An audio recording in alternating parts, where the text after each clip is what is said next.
What is the primary purpose for effective communication? You see, we understand now after studying this for years that the purpose of communicating is to understand what the other person is saying. It really has nothing to do with what you're saying if you're wanting to communicate. One of the definitions of love you'll find in the Models and Definitions book is empathetic listening, which means you understand their point of view through their eyes. That's the purpose of communicating, is to understand them. So there's our starting point. Anytime you're trying to get them to agree with you, like in a lengthy, wordy sales presentation where you're doing all of the talking, you're banking a lot that they're a high probability prospect, because if they do buy, it's not going to be because of you, it's going to be in spite of you.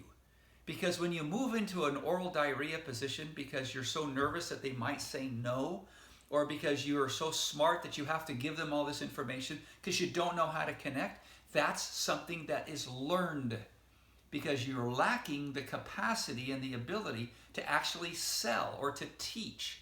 So the primary purpose of communicating, selling, is to understand what they want. Only then can you move into insight selling, where you're helping them discover what they themselves don't know they want. So let's go over a couple of the things that are important in communicating. Number one, when you're trying to have other people agree with your point of view, you're trying to be right. It's one of the primary addictions in this world we have today, people who have to be right. Number two, when you're trying to prove your point, you're not listening. When people don't think you're listening, they lose trust and respect. Remember, if they buy, it probably isn't because of you. It's probably because they want what you have, and you happen to be in the right place at the right time, and you're sufficiently good that they'll buy. I tell a story oftentimes of a client of mine. This would be a long time ago. She was living in Great Britain at the time and wanted to buy a Volvo. So she traveled to Sweden to buy a Volvo. It's the only place she could get the one that she wanted. When she got there, now she's an executive, does very well financially, the salesman was a misogynist and treated her so condescendingly. And as she related the story, the entire class, including myself, we were aghast at the story she was telling us about how poorly she was treated. Then, I don't know if I asked it or someone else, it doesn't matter, because someone said, well, did you buy the car? She said, yeah. Says, well, why did you buy the car from him? And the answer was, I wanted the car. I didn't care. I got him in big trouble with his manager afterwards, but I bought the car. You see, she was a high probability prospect.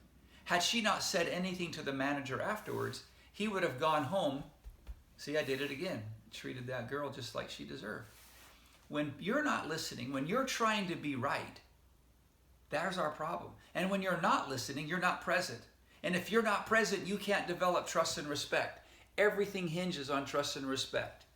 And then, of course, in the slide, if you've got this presentation from me yet, I asked the question, if agreement comes, it is only after understanding has been established.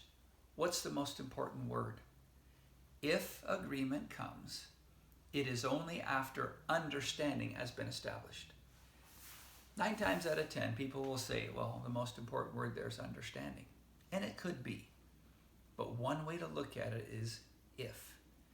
You see, when you're doing sales, when you're communicating effectively with anybody, it's not important to have agreement. It's only important to have understanding. Many times, including with my bride or my children, I understand their point of view. I don't agree with their point of view. In politics, I understand lots of points of view. I don't agree with very many of them. Religion, it doesn't matter what it is. A fun, enjoyable, penetrating, trust and respect-worthy conversation is all about understanding. It's not about getting agreement. Now, in the next video, we're going to talk about the trust and respect conversation. Stand by.